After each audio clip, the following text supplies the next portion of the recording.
சரவண ஜோதியே நமோ நம. வாழ்க வையகம், வாழ்க வளமுடன். அனைத்து தமிழ் நெஞ்சங்களுக்கும் கனிவான வணக்கங்கள். வேத ஜோதிடத்தில் முக்கியமான மற்றும் மங்களகரமான கிரகமாக கருதப்படுபவர் சுக்கிர பகவான். அன்பு, அழகு, செல்வம், ஆடம்பரம் மற்றும் வாழ்க்கை வசதிகளை தீர்மானிக்கும் கிரகமாக விளங்குகிறார் சுக்கிர பகவான். சுக்கிர பகவான் பொதுவாக சுமார் 25 நாட்களுக்கு ஒருமுறை தனது ராசியை மாற்றுவார். அந்த வகையில் வரும் மார்ச் மாதம் 26ஆம் தேதி வியாழக்கிழமை அன்று அதிகாலை 5:30 மணிக்கு மீனராசியில் இருந்து வெளியேறி மேசராசிக்கு பயிற்சியாக உள்ளார். சுக்கிர பகவான் மேசராசியில் ஏப்ரல் மாதம் 19ஆம் தேதி பிற்பகல் 3:51 வரை பயணம் செய்வார். இந்த சுக்கிர பயிற்சியானது மிகவும் சிறப்பு வாய்ந்தது. ஏனெனில் இது விசுவாச ஆண்டின் இறுதி சுக்கிர பயிற்சியாகும். அதே போல இது பாலபவம் வருடத்தின் வரக்கூடிய முதல் சுக்கிர பயிற்சியாகும். இந்த சுக்கிர பெயர்ச்சி உங்கள் வாழ்வில் பல மாற்றங்களை தரப்போகிறது. குடிசையில் இருந்த சில ராசிக்காரர்களின் வாழ்க்கை இப்போது கோபுரத்தில் ஏறப்போகிறது. பணம் பல வழிகளில் இருந்து வரப்போகிறது. இதுவரை இருந்து வந்த உடல் உபாதைகள் படிப்படியாக குறையப் போகிறது.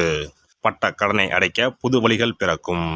நடக்கப்போகும் இந்த சுக்கிர பெயர்ச்சியால் உங்கள் வாழ்வில் வளமும் நலமும் செல்வ செழிப்பும் பெற்று வாழ்வில் உயரிய நிலையை அடைய எல்லாம் வல்ல எம்பெருமானை வேண்டி விரும்பி கேட்டுக்கொள்கிறேன். சிம்ம ராசி அன்பர்களே, இந்த சுக்கிர பயிற்சியின் போது குடும்பத்தில் சூழ்ந்திருந்த பிரச்சனைகள் விலகி தெளிவு பிறக்கும். குறிக்கோளை சுலபமாக அடைவீர்கள். பண கஷ்டம் நீங்கும். பொது காரியங்களில் உங்கள் நேரத்தை செலவிடுவீர்கள். வெளியூர் அல்லது வெளிநாட்டில் இருந்து எதிர்பார்த்த நல்ல தகவல் வந்து சேர்ந்து உங்களை மகிழ்ச்சிப்படுத்தும். சமுதாயத்தில் உயர்ந்தவர்களுடன் நெருங்கிய தொடர்பு உண்டாகும். போட்டியாளர்களின் சதிகளை தவிடுபொடியாக்கி விடுவீர்கள். அதே நேரம் அவ்வப்போது உடல் உபாதைகள் தோன்றி மறையும். குறிப்பாக வயிறு, தோல் சம்பந்தப்பட்ட உபாதைகள் உண்டாகலாம். அதனால் உடல்நலத்தில் கவனமாக இருக்கவும். மற்றபடி உங்கள் திறமைக்கு தகுந்த அங்கீகாரம் கிடைக்கும். சட்ட பிரச்சனைகள் பெரிதாகாமல் பார்த்துக் கொள்வீர்கள். உங்களை பற்றி வீண் பொருளை சொல்பவர்களிடமிருந்து விலகி இருப்பீர்கள். உங்களின் நுண்ணிய அறிவால் புதிய ஆற்றலை பெறுவீர்கள். குடும்பத்தினருடன் விருந்து கேளிக்கைகளில் பங்கேற்று மகிழ்வீர்கள். இந்த காலகட்டத்தில் பொருளாதாரத்தில் சிறப்பான வளர்ச்சியை அடைவீர்கள். தனிப்பட்ட முறையிலும் கூட்டு தொழிலும் நல்ல நிலைமை ஏற்படும். உங்களின் தெய்வ நம்பிக்கை பலப்படும். பிறரை சார்ந்து வந்த காரியங்களை தனித்து செய்து பெருமை அடைவீர்கள். போட்டியாளர்களை சமாளிப்பீர்கள். கொடுக்கல் வாங்கல் விஷயங்களில் கவனமாக செயல்பட்டு வெற்றி பெறுவீர்கள். குடும்பத்தில் குதூகலம் நிறையும். உற்றார் உறவினர்களிடம் பக்குவமாக நடந்து கொண்டு அவர்களின் ஆதரவை தக்க வைத்துக் கொள்வீர்கள். உங்களின் செல்வாக்கு உயரும். இந்த காலகட்டத்தில் வீட்டை பழுது பார்ப்பது போன்ற காரியங்களை செய்ய வேண்டாம். ஷேர் மார்க்கெட் துறைகளில் அதிக வருமானத்தை எதிர்பார்க்க முடியாது. அவசியமில்லாத பயணங்களை தவிர்க்கவும். அதோடு முக்கிய முடிவுகளை உயர்ந்தோரின் ஆலோசனைகளை கேட்டு எடுக்கவும். உடல் ஆரோக்கியம் பெற மனநலம் சீராக யோகா செய்யவும். இந்த காலகட்டத்தில் ராசியில் உள்ள குரு பகவானால் உற்சாகமாக செயல்படுவீர்கள். பணிபுரிவோர் மேல் அதிகாரிகளின் கோபத்திற்கு ஆளாகலாம். ஆனால் சக ஊழியர்களின் ஒத்துழைப்பினால் அனைத்து இடையூறுகளையும் தாண்டி வந்து சாதனை படைப்பீர்கள். சிலருக்கு அலுவலக ரீதியாக வெளியூர் செல்லும் வாய்ப்பு கிடைக்கும். சிலருக்கு விரும்பத்தகாத இடமாற்றங்கள் உண்டாகலாம். மற்றபடி முயற்சி மேற்கொண்டால்தான் உங்களின் கோரிக்கைகள் அனைத்தும் நிறைவேறும். வியாபாரிகள் புதிய முயற்சிகளை மேற்கொண்டு பலனடைவீர்கள். அதே நேரம் கூட்டாளிகளிடம் விட்டு கொடுத்து நடந்து கொள்ளவும். மற்றபடி கொடுக்கல் வாங்கல் விஷயங்கள் சாதகமாக முடியும். புதிய திட்டங்களை செயல்படுத்தி வாடிக்கையாளர்களின் கவனத்தை கவர்வீர்கள். அரசியல்வாதிகளுக்கு புதிய பதவிகள் கிடைக்கும். பயணங்களால் நன்மைகள் உண்டாகும். உங்களின் அனைத்து வேலைகளையும் சுறுசுறுப்பாக செய்து முடிப்பீர்கள். அதே நேரம் தொண்டர்கள் உங்களை சிறிது அலட்சியப்படுத்துவார்கள். எனவே அவர்களின் தேவையை பூர்த்தி செய்யவும். கலைத்துறையினருக்கு அதிக முயற்சிகளுக்கு பிறகே புதிய ஒப்பந்தங்கள் கிடைக்கும். சக கலைஞர்கள் உங்களுக்கு உதவ மாட்டார்கள். எனவே அவர்களிடம் எந்த கோரிக்கையும் எடுத்துச் செல்ல வேண்டாம். மற்றபடி பொறுப்புடனும் பொறுமையாகவும் நடந்து கொண்டு செயல்படவும். பெண்மணிகள் இந்த காலகட்டத்தில் வருமானத்தை காண்பீர்கள். ஆடம்பர பொருட்களை வாங்கி மகிழ்வீர்கள். கணவரிடம் விட்டு கொடுத்து நடந்து கொண்டு அவரின் அன்பை பெறவும். குடும்பத்தில் சுபகாரியங்கள் நடத்த வாய்ப்புண்டு. மாணவமணிகள் படிப்பில் முழுமையான கவனத்தை செலுத்தினால் நல்ல மதிப்பெண்களை பெறலாம். எனவே படிப்பை தவிர வேறு எதையும் நினைக்க வேண்டாம். நட்சத்திர பலன்கள். மகம் நட்சத்திரம். பிரிந்திருந்த குடும்பம் ஒன்று சேரும். முயற்சிகளின் பேரில் சுபகாரியங்கள் தங்கு தடையின்றி நடைபெறும். குழந்தை பாக்கியம் கிட்டும். வீட்டிற்கு தேவையான அனைத்து வசதிகளும் கிடைக்கும். பூரம் நட்சத்திரம். புதிய வீடு, மனை ஆகியவற்றை வாங்கும் போது கவனம் தேவை. ஒரு முறைக்கு இருமுறை விசாரித்து வாங்குவது நல்லது. நண்பர்கள் உறவினர்கள் அந்யோன்யமாக இருப்பார்கள். உத்திரம் 1ஆம் பாதம். உத்தியோகத்தில் இருப்பவர்களுக்கு அதிகமாக உழைக்க வேண்டியிருக்கும். சற்று முயற்சி எடுத்தால் பதவி உயர்வு உங்களை வந்து சேரும். எதிர்பார்த்திருந்த பணியிட மாற்றம் உங்களை வந்து சேரும். ஞாயிற்றுக்கிழமை தோறும் அருகில் இருக்கும் சிவன் கோவிலுக்கு சென்று நெய்விளக்கு ஏற்றி வழிபடவும். எருக்க மலரை சிவனுக்கு அல்லது கணபதிக்கோ அர்ப்பணம் செய்து வணங்கி வர நன்மைகள் கிடைக்கும். ஒரு முறையாவது குல தெய்வத்தையும் இஷ்ட தெய்வத்தையும் ஒரே நாளில் சென்று தரிசித்து வாருங்கள். கடன் பிரச்சனைகள் தீரும், குடும்பத்தில் மகிழ்ச்சி நிலவும், மன நிம்மதி உண்டாகும். சிறப்பு தொகுப்பு.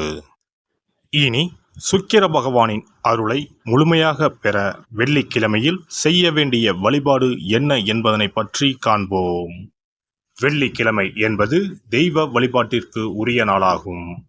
அதிலும் குறிப்பாக மகாலட்சுமியை வழிபடுவதற்கு சிறப்பான கிழமையாக கருதப்படுகிறது.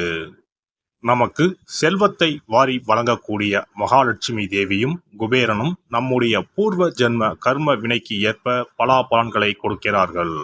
அதை அனுபவிக்க செய்யும் பொறுப்பு சுக்கிர பகவான் பார்த்து கொள்கிறார். ஒருவர் செல்வந்தராக இருப்பதற்கு ஜாதகத்தில் சுக்கிரன் அருள் கட்டாயம் இருக்க வேண்டும். சுக்கிரனுடைய அருள் பெற வெள்ளிக்கிழமையில் சுக்கிரஹோரை வரும் நேரத்தில் இவ்வாறு வழிபாடு செய்தால் சுபபோக வாழ்க்கையை அனுபவிக்க முடியும்.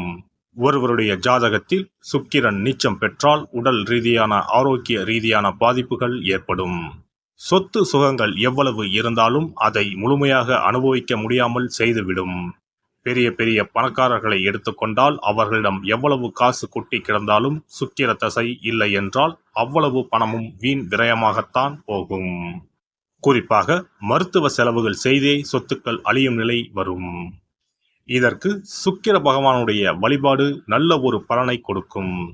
சுக்கிர பகவானுக்கு வெள்ளிக்கிழமை என்பது உரிய தினமாகும். சுக்கிரன் அருள் பெற வீட்டில் வெள்ளி பொருட்களை பயன்படுத்துவது நலமாகும். வெள்ளியில் சுக்கிரன் வசிப்பதாக ஐதீகம் உள்ளது. வெள்ளி பொருட்கள் கொண்டு பூஜை செய்தால் சகல சௌபாக்கியங்களும் உண்டாகும். சுக்கிர வழிபாடு செய்ய நினைப்பவர்கள் காலை 6 மணி முதல் 7 மணி வரையிலான காலம் சுக்கிரஹோரை ஆகும். அதனை தவறவிட்டால் மதியம் 1 மணி முதல் 2 மணி வரை சுக்கிரஹோரை நிகழ்கின்றது. அதையும் தவறவிட்டால் இரவு 8 மணி முதல் 9 மணி வரையிலான சுக்கிரஹோரை நேரத்தில் வழிபாடுகள் செய்து பயன்பெறலாம். இவற்றில் காலை 6 மணி முதல் 7 மணி வரையிலான முதல் சுக்கிரஹோரையில் சுக்கிர வழிபாடு செய்வது சிறப்பான பலன்களை கொடுக்கும். காலை முதல் மாலை வரை உபவாசம் இருந்து சுக்கிர பகவானுக்கு உரிய காயத்ரி மந்திரத்தை உச்சரித்து கல்கண்டு சேர்த்த சர்க்கரை பொங்கலை நைவேத்தியம் படைத்து வெள்ளை நிற பூக்களால் அர்ச்சனை செய்ய வேண்டும். சுக்கிர தசை நடப்பவர்களும் சுக்கிரன் நீச்சம் பெற்ற ஜாதகக்காரர்களும் இந்த வழிபாடு செய்வது சிறப்பான பலன்களை கொடுக்கும்.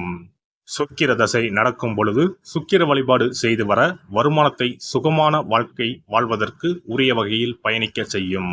வீடு நிலம் வாங்குவது, ஆடம்பர பொருட்கள் சொத்துக்கள் போன்றவற்றை வாங்க வைக்கும். அதுவே சுக்கிரன் நீசம் பெற்ற காலத்தில் இந்த வழிபாடு செய்பவர்களுக்கு வீண் விரயங்கள் இல்லாமல் ஓரளவிற்கு வறுமையிலிருந்து பிழைக்கச் செய்யும். வெள்ளிக்கிழமையில் நவக்கிரக கோவிலுக்கு சென்று சுக்கிர பகவானுக்கு வெள்ளை வஸ்திரம் சாற்றி வழிபாடு செய்யலாம். வெள்ளை நிற நைவேத்தியங்கள் தயார் செய்து கோவிலில் வரும் பக்தர்களுக்கு தானம் செய்யலாம். இவ்வாறு செய்து வர சுக்கிரனின் முழு அருளும் கிடைக்கப் பெற்று வாழ்வில் உயரிய நிலையை அடைவீர்கள். எல்லாம் வல்ல இறையருளால் நீங்களும் உங்கள் அன்பு குடும்பமும் உடல் நலம், நீலாயுள், நிறை செல்வம், உயர் புகழ், மெய்ஞானம் ஓங்கி வாழ்க வளமுடன். இந்த வீடியோ பதிவு உங்களுக்கு பிடித்திருந்தால் லைக் பண்ணுங்க, கமெண்ட் பண்ணுங்க, ஷேர் பண்ணுங்க, மறக்காம சப்ஸ்கிரைப் பண்ணுங்க, பக்கத்துல இருக்கிற பெல் பட்டனை கிளிக் பண்ணுங்க. நன்றி, வணக்கம். ஓம் நமச்சிவாய. சிவாய நம.